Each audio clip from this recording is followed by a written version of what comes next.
Put on your mental track shoes and run with me. This is the Powwow with Myra. Welcome back, everyone, to the Powwow. Very excited about our guest today. He is an assistant principal for the Dallas ISD and a member of the Board of Trustees in Grand Prairie, representing all schools and areas of the district since June 2020. Bryan Parra, thanks for joining us today. Thank you for having me. So tell me a little bit more about you. Who else is Bryan today? I believe I'm the product of a very education-driven household. Mm.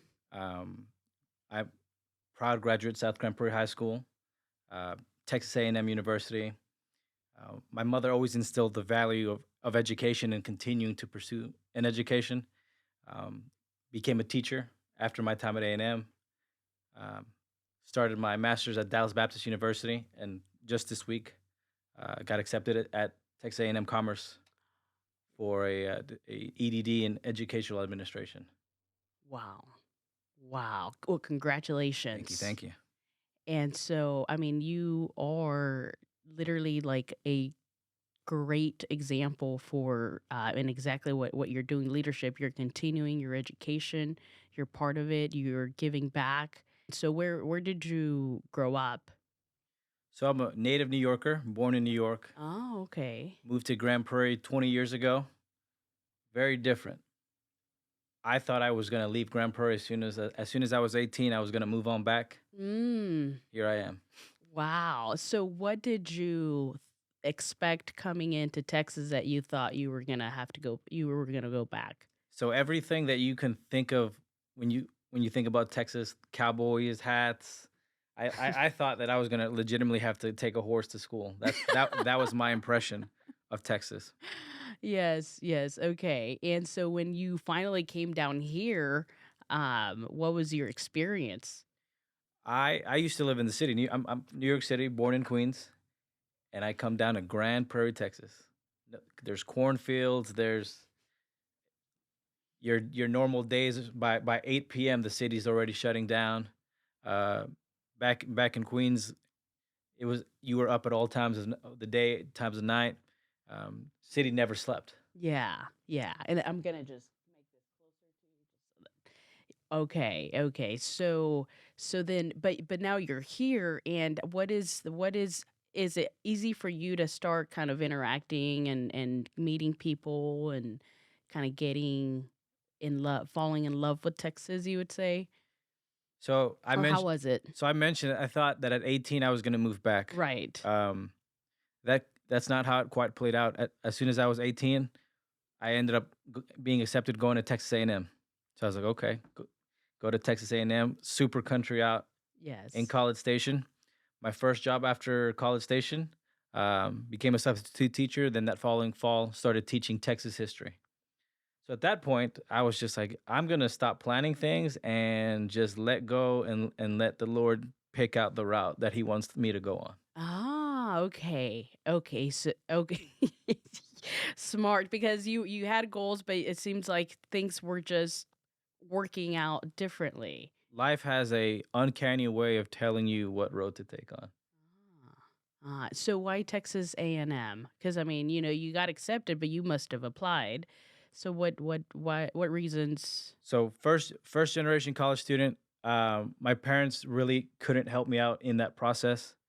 It was my ROTC teachers that really helped me out. They were the ones that were on me for senior year, telling me that I needed to apply, where to apply, making sure I submitted transcripts.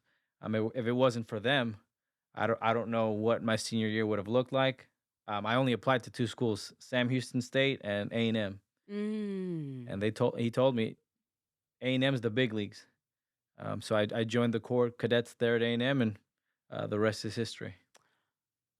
So it's funny how like life works because now you're giving back in schools and to students, but in high school it was the teachers that basically guided you.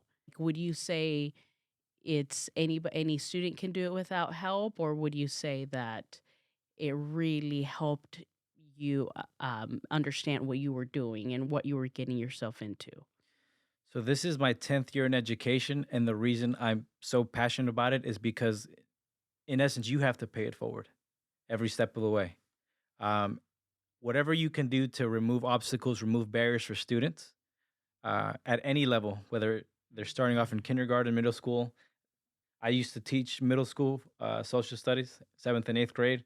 Those are the challenging years for students. By that ninth grade, I feel is so critical because that's when you realize that's where a student realizes what the path what the path that they're going to go down will be. Do I want to go to college? Do I want to join the military? Do I want to join a career trade?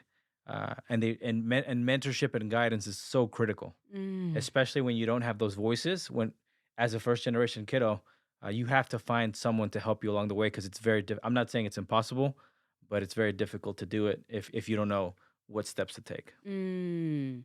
Hmm. Yes, I would agree with you there. Like in school, the teachers, all the teachers, it didn't matter. I went to Sam Houston High School, and I got so much help that it did get me like where I had to go and start at TCC, right? So like I being first generation too going to college, I understood literally nothing and you there's really nobody close to home really. Maybe some cousins or but it's really not the same thing. And to guide you and tell you what to do and who to talk to.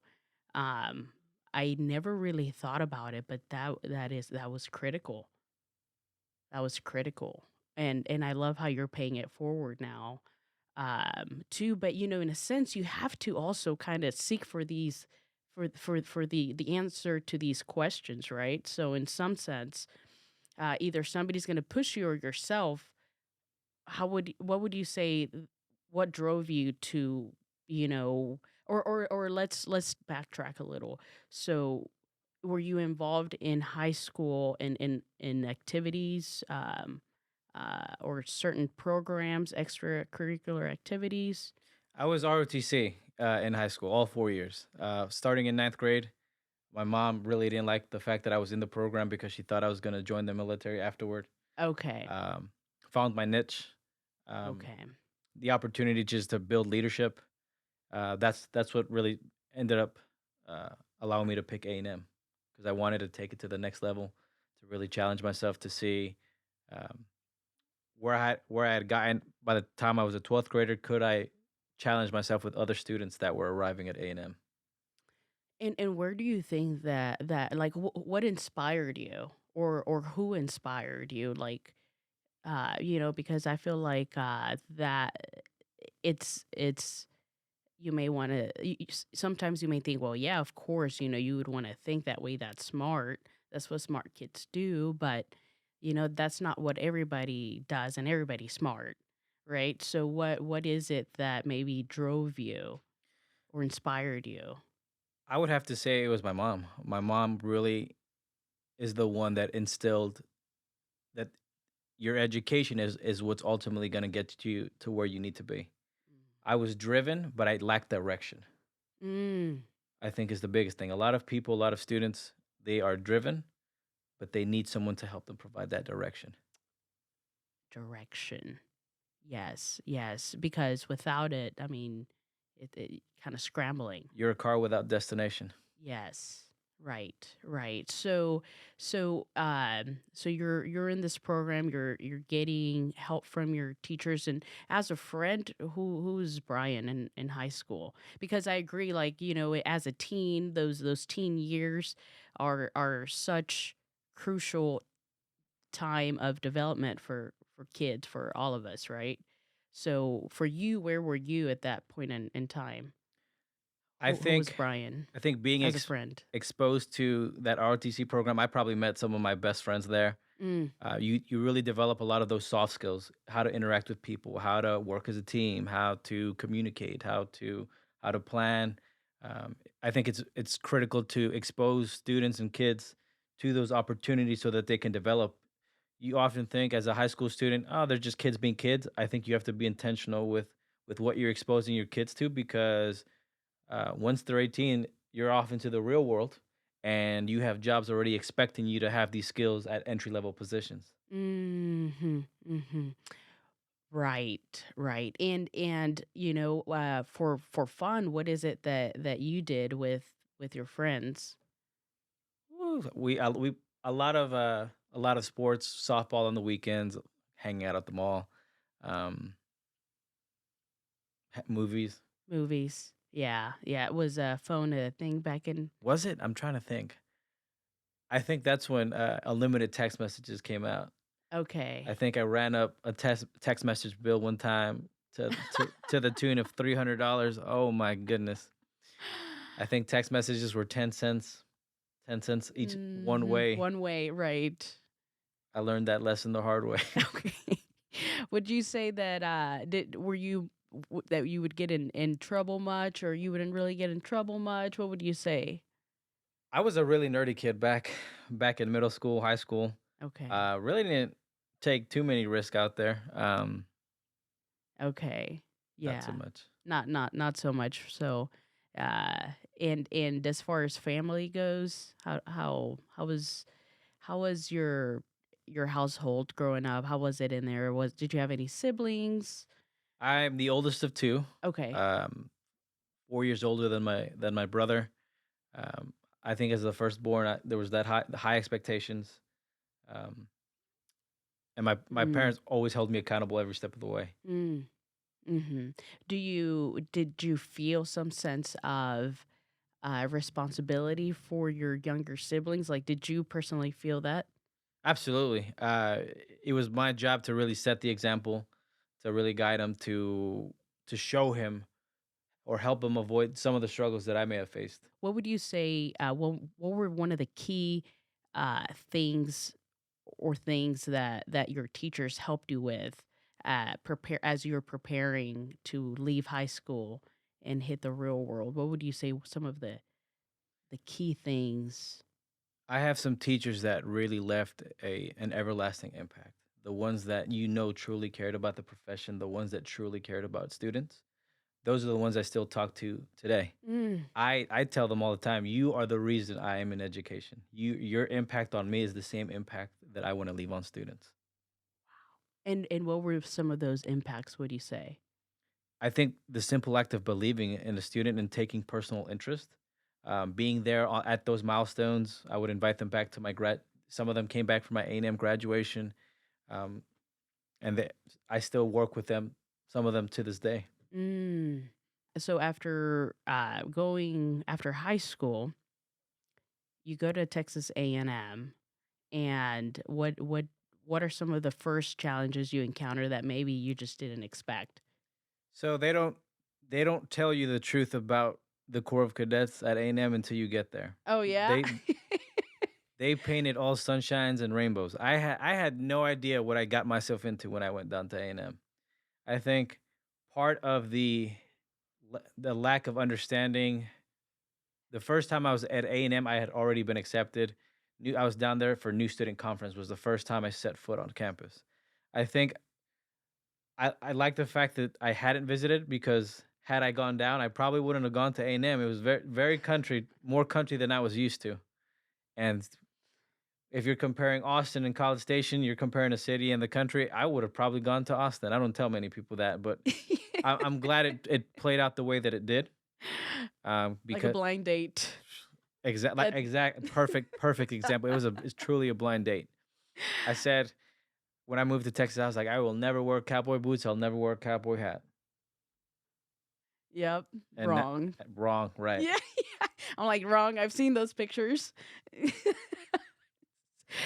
Oh, and what about the atmosphere or because I'm sure it was much different than what you expected here, even in DFW, right? So, or just even the experience overall of like high school and college. So, what are some of the biggest differences between those two? I think those 4 years at in college really forge, develop who you are to be as a person. It was truly the first time I failed as a person, right? In in high school, you're really protected by your parents. You're sheltered. Um, If you mess up, your parents there are there to pick you up. In college, if you fail, you have to learn how to figure out how to get back up. And I think that's a problem that a lot of first generation students have is they don't know how to respond to adversity. The first time they fail, the first time they get hit with that test, and if you're used to being an all A student and you get that first test and you fail, how do you respond to that? Some people haven't been taught the skills on how to recover, how to deal with that failure because you will fail. It's a matter of time. You will fail at some point, and in life you're going to continually fail.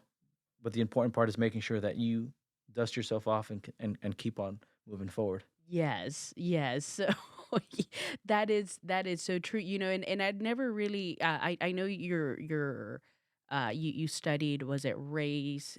Race, gender, ethnicity. Yes. So part of the fact that I lacked that mentorship. I didn't know what a major was until I set foot on campus. So for the first 2 years at A&M, I was just taking classes. I was just taking the general courses that you take, and it wasn't until that third year where I had to decide what I wanted to do. I wanted to be a political science major. I got a D in my first two political science classes. So my advisor said you should probably pick something else. I had a hard time understanding what a major was. Now I have to pick something else. I didn't think of that when I went to A&M, what majors they specialized in, because I felt like nobody really sat down with me and said, "Hey, what do you like to do?" In high school, somebody should have sat down with me. "What do you like to do? Let's look at some universities that have these majors that you have an interest in," and that's how you make that decision. I just applied to A&M. I didn't think anything of majors, so I was just at A&M for the core cadets. Oh, okay. Okay. And so you get 2 Ds, your counselor says, "Hey, maybe you should reconsider your major."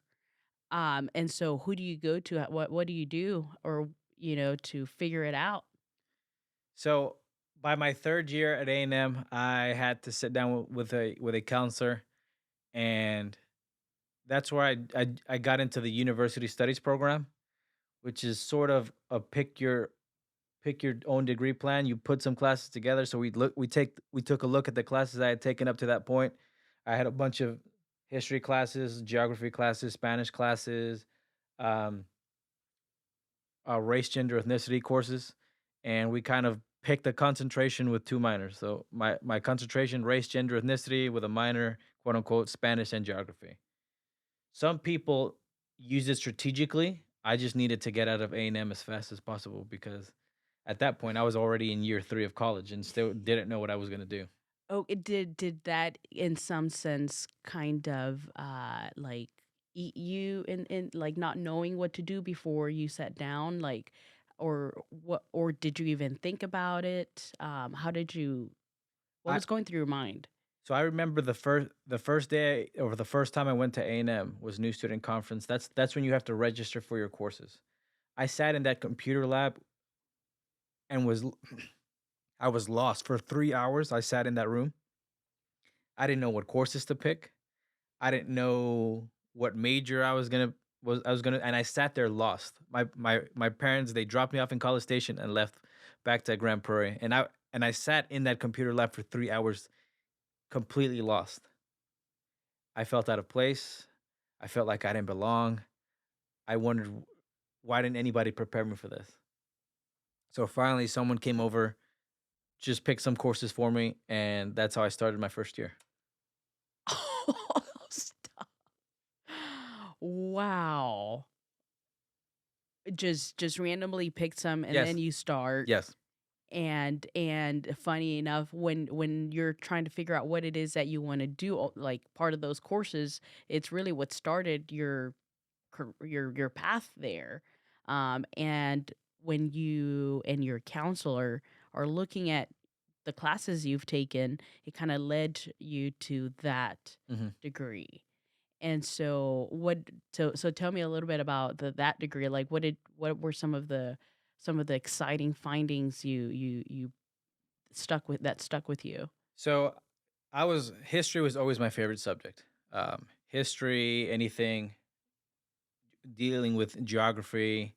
Um, some people are able to strategically use that degree plan, university studies, let's say that they can't necessarily get into an engineering major, but you still want to work in something engineering related. You can your concentration can be engineering related with minors in business and something else. So you got to get creative with how you use that degree plan. At that point, we looked at my courses. The objective was get out of A&M as fast as possible. Try to graduate because I was not graduating in 4 years. It actually took me an extra semester to finally get out of A&M. Okay. Okay. And I think that's because one, I started off wrong from the very beginning. I was lost, Mhm. confused. Some people came in 5 minutes, they were out because they already knew what classes they needed to register. They knew what major there was. I had none of those questions answered. Uh, And you were alone. I was. Mhm.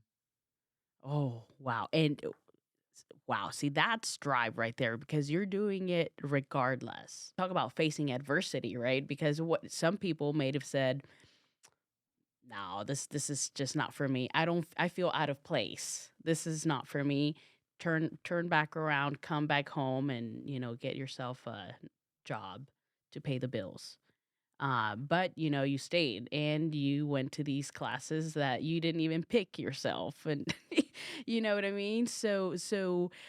Like, did you in your heart know you just had to be there regardless, or you know what I mean? Like, what's driving you to still just walk through or just jump through these hurdles? There were for me personally, failure was never going to be an option. Oh, There was no backing out. There was no leaving. okay. There were many times where my mom said, "It's okay, you can come home," Ooh. and those words cut deep.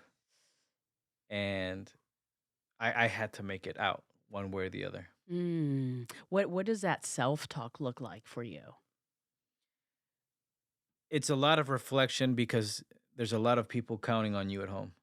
A lot of my family. I remember when I that 18th birthday party, graduation party. There's so many people that are excited going to A&M. You're nagging. I could not face them had I not graduated. Mm. Mhm. And for a lot of people, that pressure is crushes you.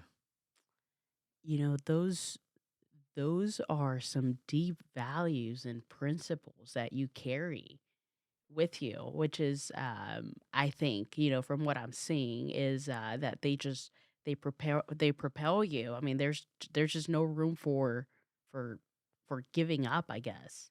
Because failure, you can get up and keep trying, but giving up, that's just the death of that dream, I guess. That it was never an option. Yeah. Wow. Wow. Okay. So then you're on track, you speak to your counselor, you set a plan to move forward. At that point, did you feel like, okay, yeah, now I have some sense of direction. Now I feel like I'm going, or even after that, were you still just questioning things? So at that point, I met with that counselor junior year. Um, we mapped out it would take me an extra semester to graduate from A&M, and I was fine with that. Um, so then came my senior year, my first semester senior year at A&M. Probably hit probably one of the roughest patches in my life up to that point. Mm. Um, Made a 1.7 GPA, first semester senior year. Oh, you felt that. That probably an all-time low. Yep. How did you deal with it? It would I would say probably it was hard to process all of it. Um, Ended up having to go to counseling. Um, I know in a Latino household sometimes it's hard to admit when you're going through personal struggles and Mm. even so much opening about those personal struggles. Mm. Mhm. So you went to counseling to get counseling Hmm. for the feelings you were Hmm. feeling for getting a 1.7 Yes, GPA. Yeah, and other yeah. things that were going on as well. Yeah. Okay. Okay. So just a and how was reaching out for help and receiving some counseling, how would you say that helped you? And I ask you because sometimes even people that I've spoken here, Some say that they don't really help you, and some just have a bad experience and don't even want to even think about that. And then there are other options that basically save their lives, basically. So what was that experience for you as a young adult in college? I think I had internalized a lot of struggles.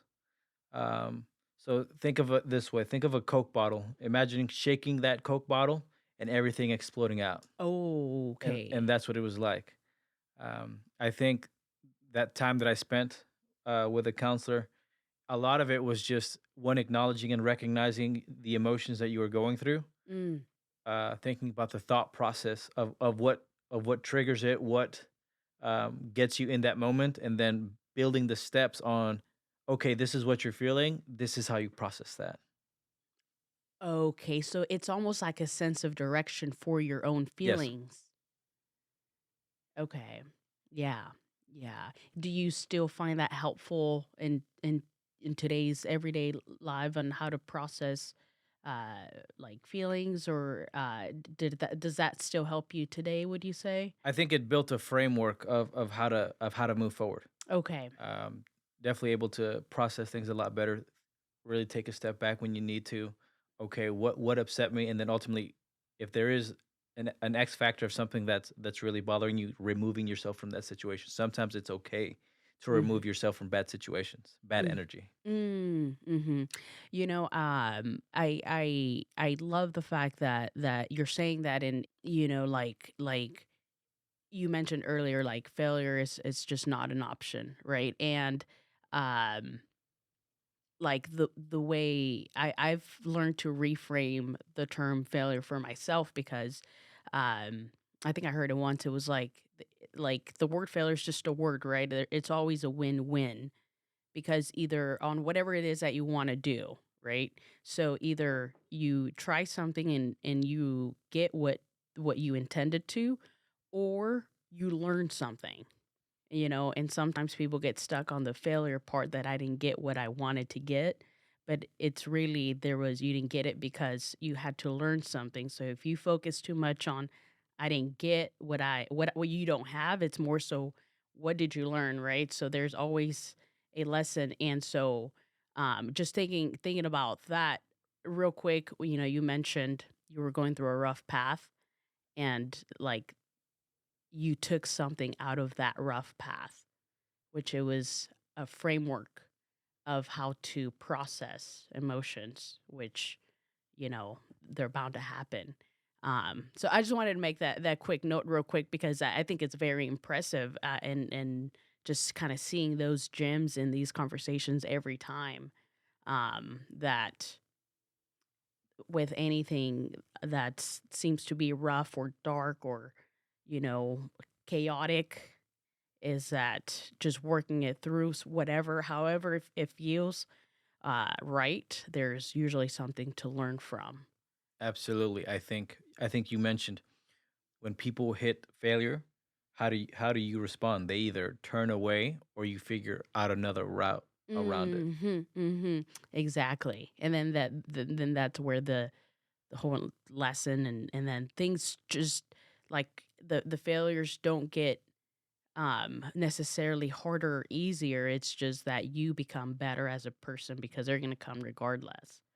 So it's like how they shape you. And so, it's I don't know, so amazing, even like, especially, and so I'm just so glad even to hear it from somebody so involved in education, because I feel like that mindset can really help students that maybe feel lost, right? Because I feel like there's a lot of that going on, from talking to family and friends, and kids that are in school. Like, it sounds like it's not necessarily the lack of them being driven, it's just direction a lot of the times. And sometimes parents, especially parents that have older kids right now, because the whole cell phone thing and the internet is such I don't even think we know how big of an impact that has on our lives yet. and some parents, some of us maybe are don't even know how to adjust to it. So we're trying to guide our kids, our youth, but it's changing so much that maybe we don't know how to guide them, right? So what do you think about that? I think social media, internet, phones are a very dangerous thing for kids. Um, the amount of things that students are exposed to now, even so much than when the time we were in high school, kids are overly exposed to so many things, so much that they become numb to it. Whether they see some kind of violent act, Mm, some kind of death in the news, our students are becoming desensitized to the world around them because they are exposed to it so often. yes. Yes. So, being so involved with the kids, with the youth, how do you help other leaders help lead these kids? I think parent education is critical because if you give a phone to a middle school student, elementary student, you're giving the outside world access to that child. Opens the room for some predators that are out there, um, things that are very explicit out on the internet. So I think parent education, when they are giving those phones to students, I know I got my first phone. It was the Razor, Motorola Razor, Remember those? flip Yep. phone back in middle school, and the only thing I really used it for was to call home and back. Now kids putting recording TikToks, making videos, posting things out. Sometimes parents don't know what their kids are posting out there, what students are seeing. What I've seen is a very big increase in bullying through social media. What Mm. kids text to each other, the messages they send to each other, um, how they communicate. Whenever there's a fight on campus, kids are like, "Hey, meet so and so place."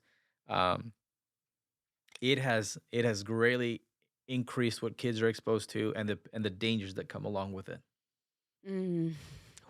Yes. And it seems like, I mean, like, what are the options? Because it's not like we're gonna go back and we're gonna take everybody's phone and we're just gonna go back to the time where we don't have phones. Like that's just not happening right anymore. So what are some of the talks or ideas or some of the things that are some of the focus to help other teachers deal with that whole world in their classrooms? I've seen some school districts do just zero tolerance on phone, removing phones altogether. Mm. I don't know if that necessarily is the solution. Mhm. I've seen teachers in classrooms limit the use of phones, but ultimately, I think it falls back on parents. It's how involved are you in your child's Oh, life? Uh, do you see the messages that are coming in? Do you keep up with their location? I think those are some things that could really help out. yeah, you made a great point because if you really wanna tackle really the root, what can really change things around for the kids, it really starts it really the biggest thing is at home. So what are some of the things that parents could do, like easy things, like you can start today and to kind of help you start maybe having a better relationship with your child? What would you say? I think having daily conversations of how their day went, Daily conversations. daily conversations, asking them what they saw, how class went, getting involved or opening the line of communication with teachers. Mm. Um, Sad thing about education is that as the child gets older, it seems that the communication with the teacher is less and less. So you see a very high level of parental involvement, elementary, middle school, not so much. That's probably when parents need to have a lot of communication with their kiddos. But then high school, I think that's when you really have to put the pressure on the kids because in 4 years they'll be graduating, and that's when they'll take the next steps and start their lives. Hmm. Okay, so being more involved throughout the way because So it sounds like there's a there's a good what would you say um not attendance, but a lot of involvement at first from parents, and then it starts kind of fading away. Why do you think that happens? I think as the kiddos get older, parents think, okay, they're more responsible, they're older, they can handle themselves. But what we fail to understand is that they are still, in their heart and in their minds, they're still children. They're still young children at heart. Um, they may be a lot taller, they may be a lot bigger, but you still have to. You're still they are still developing. That Mm, they're still learning how to process emotions. They are still learning how to communicate. They are being exposed to things that they may not necessarily know how to handle. mm. So it has to be continued conversation. It needs to be involvement. 100%. The more involved the parent is, the more successful a student is. Much more likely they are to succeed. Mm. That's huge.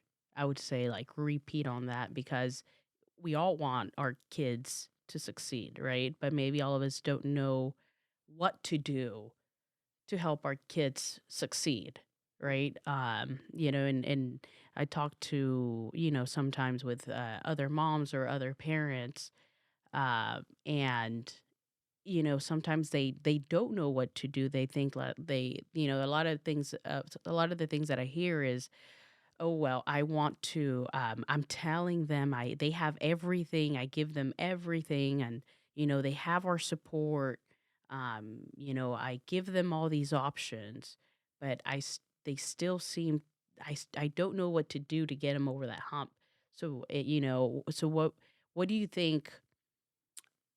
What do you think would have helped would help somebody in that situation, a parent, that's like, "Hey, teacher, I don't know what to do." What would you say? I think a parent has to figure out what's the environment that their child is going to thrive in. Oh. I think sometimes I've seen children not be successful one place and they go somewhere else and they completely take off. Oh. I think programming, I think opportunities in schools are a big difference and can Oh. play all the difference in the success of a child. Environment. Environment. Wow. I never even you don't really think about, I mean, you say it, I guess you mention it, and it's like, yeah, true, environments, right? Because sometimes maybe a kid may not, like, succeed in basketball or sports, but then they go and play an instrument and they're just complete naturals at it. Um, and so it might have not been that, hey, I'm just not good at things, as it's the environment. Absolutely. What would you say some of the key things you guys are focusing on to just overall improve education? So I the big thing about joining for the board when I did in 2020, a lot of it was getting to know people, knowing the community, getting involved in the community. And it's not until you get involved that you start to see what the issues are. What are some things that you may want to address? What are some areas that you feel or some strengths that you may bring to the board? I At the time I had just finished 5 years of teaching. I had finished my first year as an assistant principal. I ran because I felt that the board needed an educator's perspective. Mm. My thought process was the people that are making decisions for a school system of over 27,000 students, you need an educator. Hmm. And how was that experience for you running for a spot? How So I knew at the time I looked up who was my representative in 2019, probably September, October of 2019. I didn't know who my own representative was. And I felt if I don't know who my representative was, then there's a problem. right. Um, Social media played a big part, right? You mentioned the impact of social media, um, even working with college students, um, the teaching them the dangers and pitfalls and or how to effectively use social media.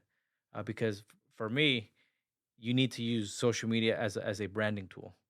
Mhm. Um, you that is how you brand yourself. That is how you market yourself. That is how you expose yourself to much wider audiences. So 2020 arrives. No one knows that I'm running yet. I go to an event in January. The whole city's there. I'm on the park board for the city of Grand Prairie, so I know a lot of the elected officials, a lot of the community members. They know me. No one knows I'm running. That same day, January 15th, I went into the office, signed my name, and off to the races. Caught a lot of people off by surprise. A lot of it, a huge part is momentum. Is do you have the structure to be able to run a campaign? Um, I think truly putting your name on the ballot is 50% of the battle. Mm. That's where most people are scared to do. Putting your name on that ballot is half the battle. When you're at home, how do you prepare for these fights, you would say? So you have to plan out the entire schedule from the moment that you are thinking about running. January 15th is the first day to file. Election day is Cinco de Mayo weekend. You have to map out your path to victory from the very beginning. So planning. So that's what you do at home. You just get to plan. You have That's how you prepare. correct. You have to think about how much you have to raise. If you have an opponent, if you don't have an opponent, how many doors you have to knock on, how many mailers you have to put out. You have to everything needs to be planned out. And how do you organize yourself to plan, such journeys? You definitely have to have community support because if you don't have the community support, ultimately it's all going to fall by the wayside. I had mentors that really helped me understand the process, what it takes, volunteering Mm. on campaigns. If you're ever thinking about running, I strongly suggest that you volunteer on some campaigns first because once you understand the framework of how to run a campaign, you're already you're more prepared than most people that are running for office. Oh, okay. So preparing and doing your homework. So 2020, you've been in there for 3 years now. What are some of the exciting things you've seen happening that that excite you? Some of the changes or ideas. So let me tell you how the last 3 years have gone. Okay. So I ran in 23. The pandemic hits. Yes. Pandemic hits in 2020. Education, as we know it, has changed forever. What do you do? How do you make decisions for a school system when you're entering a world that we know nothing about? So now you're Mm. making decisions about are students wearing masks? Are we opening schools? Um, all those in my first year. But luckily, because I worked on a campus at the time, I was an assistant principal at an elementary campus. I wouldn't be able to make the decisions I do without being on ground level. Mm. Mhm. A Mhm. a lot of I'm comfortable making a lot of the decisions I do because I know what it's like firsthand working on a campus. Because I know what it's like working in a classroom. Yes, so it brought more clarity. How do you guys communicate? What does that look like? Not always easy. You have 7 people in a room. Each person has what they feel they contribute to the boardroom and things that are important to them. Mhm. It's those priorities that get them into those positions in the first place. Ultimately they represent their community and their constituents, and it's about being able to work with 6 other people, deciding what direction. Because ultimately we we're one of 7, and we oversee the superintendent. So ultimately, the superintendent is responsible for managing the school district. Our Mm. job is to sort of steer the boat, almost in a sense. Extra eyes Yes, to what's going on. How often do you guys communicate? we have a meeting once a month, a minimum one meeting once a month. Okay. If there are extra action items that we have to take care of, things that we need to do, we'll have more meetings throughout the month. We're constantly updated about things that are going on around the district, different campuses. We're told what events are going on throughout the district so that we can make sure that we're participating in those events too. Okay, okay. So, tell me a little bit about the organization LULAC. I know it's uh, what does it stand for? The League of United Latin American Citizens. Yes, yes. So, what is your role there? What is actually what is LULAC for the ones for us that maybe we don't know exactly what it is? So LULAC is the oldest and largest civic organization for Latino people, created in 1929 in a time where Latinos in America were being discriminated against, were being denied economic, social opportunities. And it isn't really until Latino communities organize that you start to see action, that you have people. Um, Latinos have played a very integral part in the development of this country. And um, there's a history of African Americans since the inception of the United States that have been discriminated against. There were other ethnic groups there too, that saw a lot of discrimination that don't see their place in the history books. Mm. So anything, it's the purpose of LULAC is truly to improve the economic political attainment for the Latino community in the United States. And what do you do? What is your role? How do you what's your part on this organization? So I first joined in 2017. By 2018, I was the vice president of the Grand Prairie LULAC chapter, uh, president for of the council for 2 years.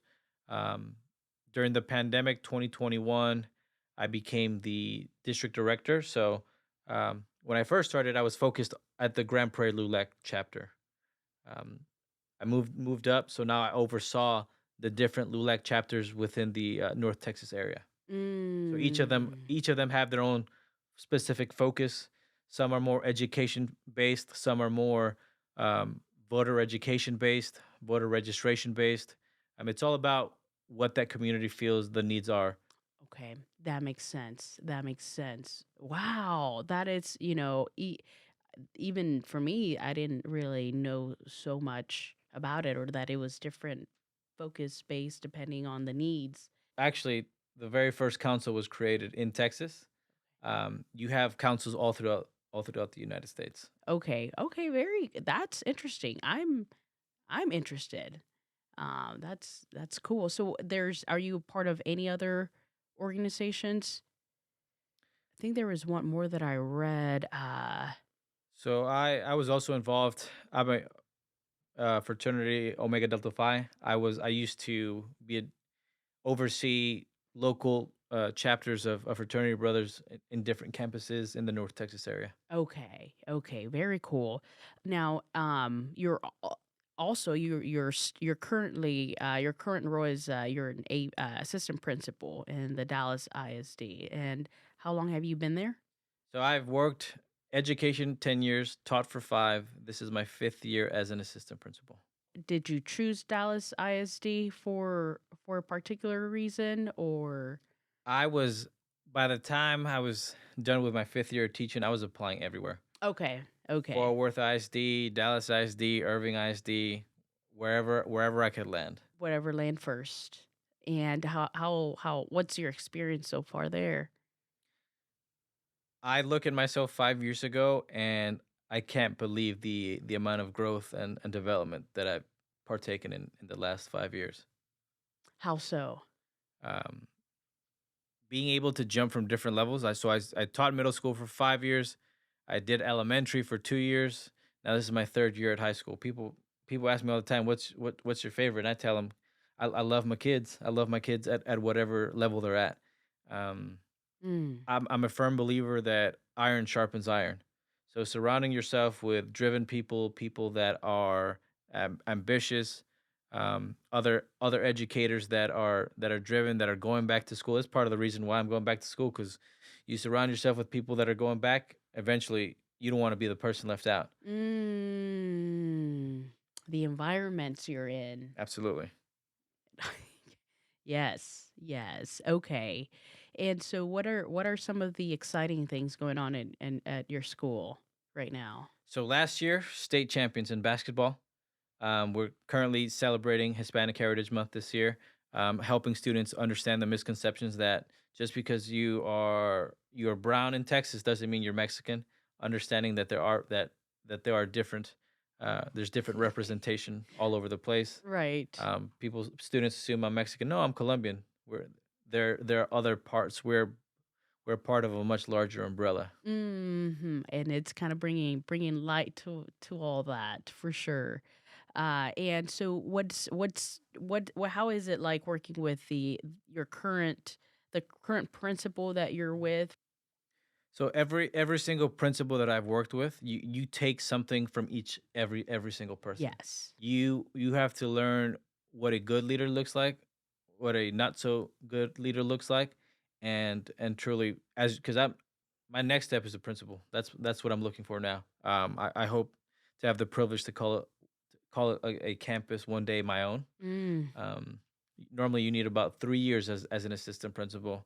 I'm not sort of in a rush, not in a rush because I want to develop. I want to continue to develop as best as I can. I want to be the best possible principal that I can be for a campus. What does that look like for you? It's terrifying.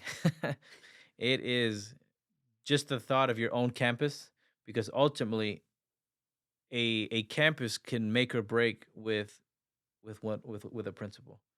So we need to get that. I need to be right. I need to be the best form of myself. I need to You be as ready? prepared as I possibly can be, because it's a huge responsibility. Ultimately, it is the vision of the principal that dictates the direction for that campus. Yes. So you mentioned with every principle you take something, you learn something. What are some of the big things that have stuck with you that you've learned from the leadership you've been under, that you hope to take with you in the future once you do have your own campus? D Not to micromanage. I've learned that you have to trust the people that you have on your campus. You have to Mm. develop them to be able to take on that next step. You have to challenge them to be the best version of themselves. You have to question what their goals are and where they want to go and what your role will be in helping them get there. Because I think leadership is the ultimate. It's the ability to grow and mold and make people. I measure my leadership by my ability to help people achieve their goals. So if they can get there, then that's a reflection of my leadership. That's a true leader. Literally, like I often, I'm often looking at or wanting to learn about like what makes a good leader. What is it that makes, and one of the things that just comes up with every leader that I learn from is that they all take ownership for what doesn't, for the good and the bad, more so the bad. Actually, for the good, they usually give praise the other people, and the bad, they usually take Absolutely. Yep. responsibility for, whatever it is that they do. So you saying that, I I just I feel I feel like that is so good just for the future overall, and I think that's literally a lot of shine a light to shine to everyone that there there is so much good too. I mean, there's so much clouding all the goodness that does also exist. And I think ultimately the good supersedes. We just have to get through those patches, right? And I think it's the mentality that is being discussed right now. Because that is I feel like how you move forward in a positive way, and we have been for years, right? I mean, things have not been great for everyone, but overall, I mean, I much rather live in the world that I'm living in today than, you know, 60, 70, 80 years ago. And were things perfect then? No. Were there good things back then that maybe are lacking now? Maybe, but overall, I think we've came so far, and it's because we've always had strong people, strong leaders that ultimately keep pushing the ball You or have the to role. you have to set up this world for the next generation to get ready to take over. Mm. Mhm. Yes, and that is exactly what you're doing. I feel like that I continue to work toward it every day. I struggled in that area though in my 20s. Mm. I was very much lost. I wasn't sure what I was gonna do. It was before I became probably at the age of 23, 24 when I graduated A&M. Still had no idea what I wanted to do. Mm. Um, there was one of my teachers actually. She gave me a book by Marianne Williamson. Read the book, explained, hit right on the money about the situation I was in.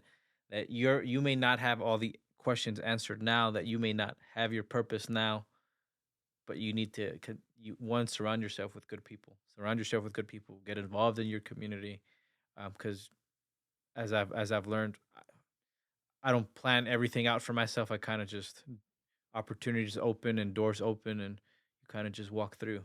Um, so Mm. I think the more involved you are, the more you continue to better yourself. Because you could college or no college, you could continue to develop yourself in so many ways. Mhm. Leadership development, in particular, everyone can be a leader. Right, right. Talk about tools like the phones and the internet, the same thing that seems to be the evil thing. It's also the thing that can actually uh say it's like, well, I don't have money to go to college and get educated. Well, there's YouTube that is free, right? And then there's podcasts that of all kinds that do teach you whatever it is that you seek to find. Yes, yes. So what are some of the other things going back to, I want to touch a little bit based on like the you being an assistant principal, because maybe say speaking for the parents that may not be so involved, and may not know actually, okay, what do they do, like what is it, what's their actual role, like I don't even know what they do, right? So um specifically, so as an assistant principal, you're kind of like in the middle of, okay, the principal and then like the staff members, right? So how how does it run overall the school? I mean, there's a lot of people, but it's essentially a big family, and they're all have to communicate in some sense to get kids ready for the next level. How do you guys communicate, and how do you guys uh, hope to communicate with the rest of the team, which is the parents? So getting as many stakeholders involved as possible is the key to the success of any campus. Mm. Um, Part of some of the challenges that my campus faces is getting we have a campus that's 70% Latino, but getting that parental involvement has been challenging. In some situations, you have single parent households. You have some households where both parents are working, so it's hard for them to get involved. Mhm. Um, you have which really allows for kiddos to for them to do things without parents really realizing what's going on in their lives. Mhm. So just providing as many opportunities for parents to get involved, whether it's on the weekend, during the week, during a football game, just being able to find an opportunity, um, whether it's going up to campus and discussing with the teachers, discussing with the assistant principal, just finding a way to get involved because I know I know our kids need that parental involvement as much as they can. Um, excuse me, despite how challenging it could be for our kiddos. How easy is it for them to get involved through, looking on the website? Is that an option, or would you say is that one of the better options? Would you say? I think with the amount of ways that we push communication out nowadays, it's very difficult to not find out about what's Mm. going on. Okay. Emails, voice calls, social media. Oh, There are more ways to communicate now than we've ever had. yes. And So there's okay, so there's really no reason not be, I mean, you're getting phone calls, you're getting texts. It's probably should be in your feed if you're involved in social media, right? So what do you think what would you think would take it to the next what do you think it's missing to get more involvement? If I had the answer to that question, we would probably have a much better situation right. No, I think You're right though. You that that is true, but I've heard of as much as campuses going to the house, door to door knocking, old grassroots approach, going door to door. Hey, come on out. We have such event coming out. I know Dallas ISD does a great job of putting on community events after school that parents can bring their children to. Mhm. Um, you just you just have to provide as many chances out there, but you have to make the effort. Relationships are a two-way street, right? Yep. Yep. So true. So true. How does the school how does the school listen to the teachers? You know, because everybody has an opinion, everybody has an idea of something that may help whatever situation. So, I guess the first question would be like, are ideas welcomed, and how do you guys take feedback from the people that are also, like you said, in the groundwork doing working every day with these kids? I think people we are ideas to bringing ideas to the table are always welcome. Hmm. Okay. I think it's a matter of, are you willing to put in the work Mm, with that idea? okay. Everybody can throw out an idea, but not everybody's willing to do the work that comes with that idea. Right. I'm more solutions oriented. Okay. Don't bring me problems, bring me solutions. Oh, yes. At the school, so at working with the teachers, how involved are you as the assistant principal with the students at the school? Every single day. My part of my job is building relationship with kids every single day. And how do you do that? Walking into the classrooms, walking through the cafeteria. Kids come in and out of our office all the time. Um, Visiting them at their activities, whether it's a football game, it's a basketball game.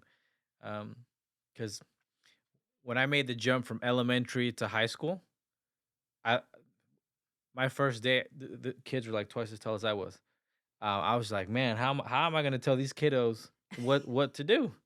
But I realized like that never mattered. It's how you respond to that student, how you've built that relationship with that student to be able to, okay, when it's time for you to tell them something, that they're gonna respond the right way. Respond, and how do you build that respect, I guess, right? Because at the end of the day, it really does fall back to that respect, but you build it by building respect and maybe trust, because now these kids, they trust you. Um, and so that's why they're coming in and out.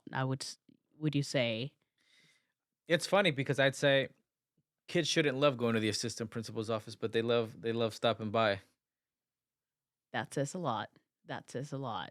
So is that something that you did intentionally, or was it something that you learned that it was important to do? I think that applies to every single person in education. Mm, Kids have a radar. They know if this person cares or not. They will not learn from a teacher that doesn't like them. They will not learn from a teacher that is not passionate about their work. Same thing, assistant principal. You know who cares about you and who doesn't. mhm.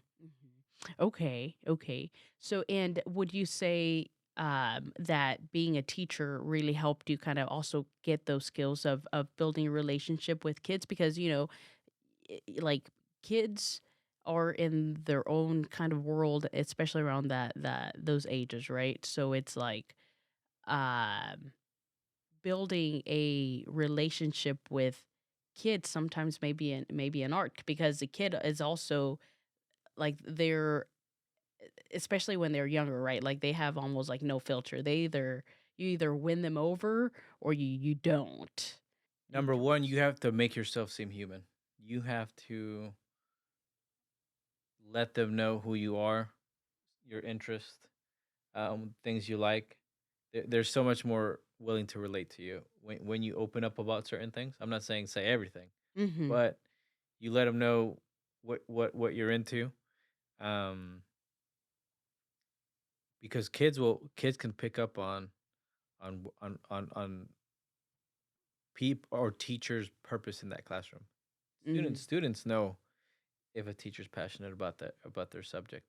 Once students realize that you take a genuine interest in who they are and asking about how their day was, about what they're going through, they confide so much more in you.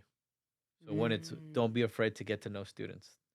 Um, Ask them what they did on the weekend, what they did during the summer. Um, Show up to the football game, show up to the volleyball game. That's how you handle. Think about that kid that you have the most trouble with, right? Show up to their basketball game, show up to their sport, their activity, their club. I promise you that student is going to respond to you so much more differently. You know, I'm getting chills because that is so true. Like I remember, like playing sports in high school. I remember one of the teachers would always go, or not always, but every time it was a home game, would go would go to our softball games. And that always stuck with me. And I'm still friends with her on Facebook, but she always showed up. And as you were saying that, it brought back that memory, and it's true because it felt so good, and it hit a different something else inside of you. I guess it hits when somebody that's not part of your family or your circle at home, but yet is interested in you and or what you're doing, and just shows interest overall, right? It does mark something in you like forever. And it's true. It's it's showing up. You will always remember the teachers that went the extra mile. Always, always, and Neil deGrasse Tyson, he talks about, he's so passionate about education um and building leaders, and he said that the every person that remembers a teacher, it's not because they knew the subject so well. It was because they were passionate about what it was that they're teaching, and their involvement with the kids. And it's everything that you're saying. It's so true. How do you build other leaders that continue doing that and continue building other leaders directly? It comes down to understanding your why. Your Why did you get into education in the first place? I never planned on getting into education. Wasn't my plan after A&M. I became a substitute teacher because I was looking for a job at the time. Um, I went to a campus. Uh, it was meant for eighth graders that were supposed to be ninth graders. It was Hope. It was called Hope Academy. And so it was a sort of like a reform school, and I found it for me was easy to go campus to campus, grade level to grade level. I just had a knack with kids, connecting with kids, and because I wanted them, my objective was let them know what my struggles were and my what my obstacles were, so that they wouldn't make the same mistake. Mm. Ask them now, where do you want to go? What major do you want to do? Because I didn't know. I wish someone would have asked me that when I was in school at some point.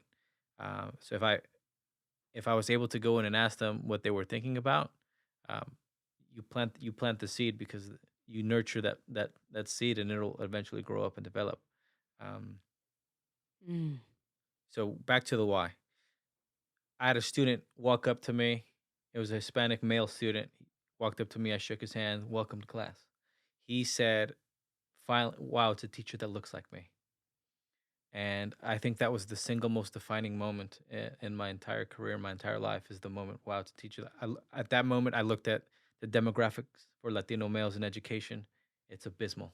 They're not enough. They're especially in the state of Texas, where our education system is 70% almost 70% Latino students. More than two-thirds of the Mm. state, K through 12, are Latino students, but we don't have the teachers that reflect that demographic.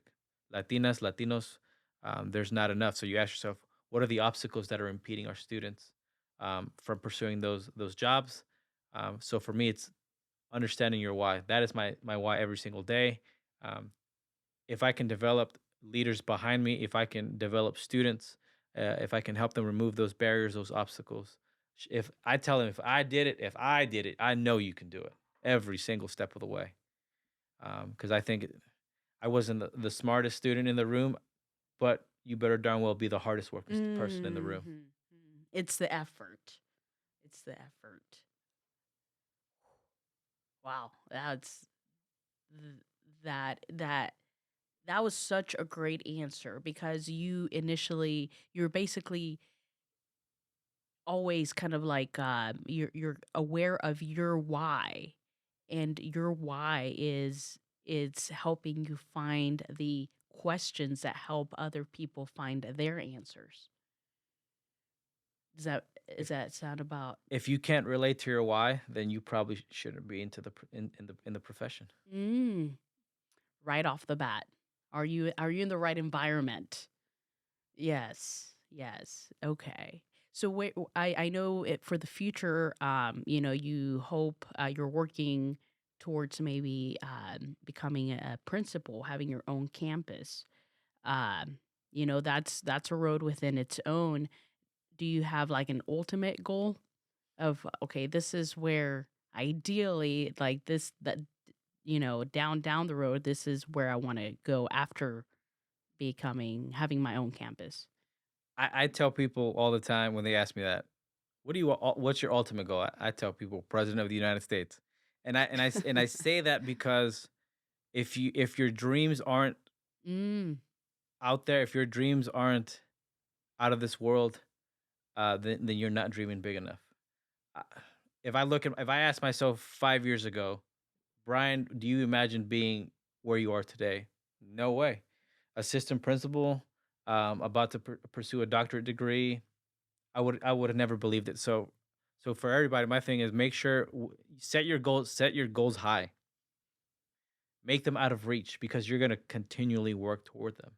And once you achieve them, you set new goals and you start working towards something much more bigger.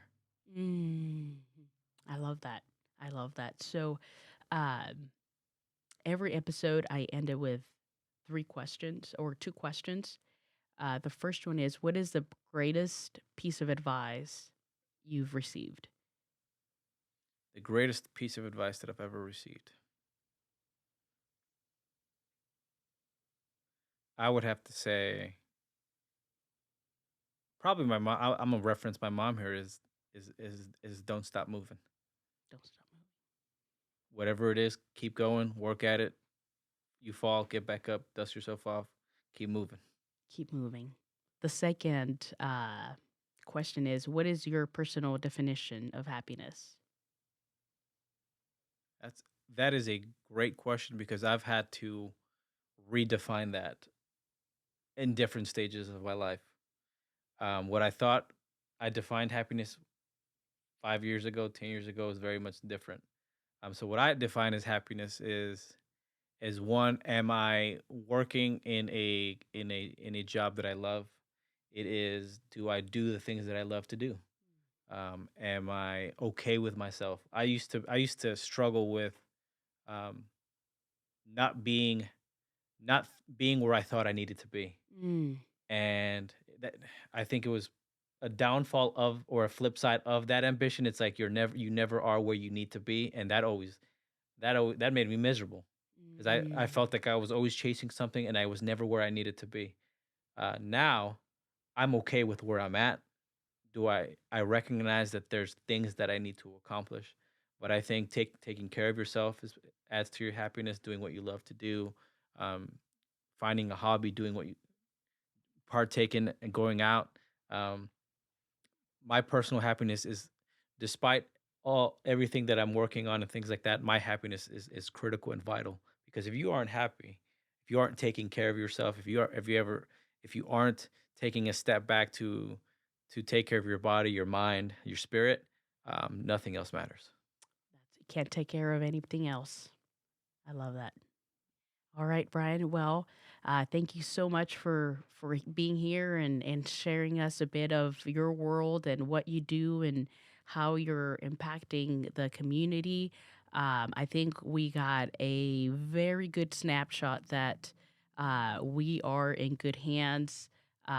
Let's come a call for action. Let's come together. Let's continue, working forward, being involved, changing the environment for the better, to thrive. And, the only way to do that is together. And, um, I am so glad to see so much positivity and so much growth I think this is just the tip of the iceberg. Um, you know, I think changes are always happening regardless if we want it or not. So I'm glad that there is a big good team, which there always is. Sometimes it's just clouded by the gray or the not so positive, and sometimes media doesn't help with that much because that's just constantly what's being thrown out our ears and our eyes. But I think we have a bright future, and I think we have a lot to work, which is great. We need to stay busy. And Overall, just thank you for your time and sharing part of your life and part of what you do. I thank you so much for having me. I realized um, I unpacked a lot of things that I normally don't think about. So, um, Huge. yeah, there's always work. We're moving in the right direction. We need to Yes. continue to move the pendulum in the right direction. Agreed. Agreed. All right. Thank you. Thank you so much for having me.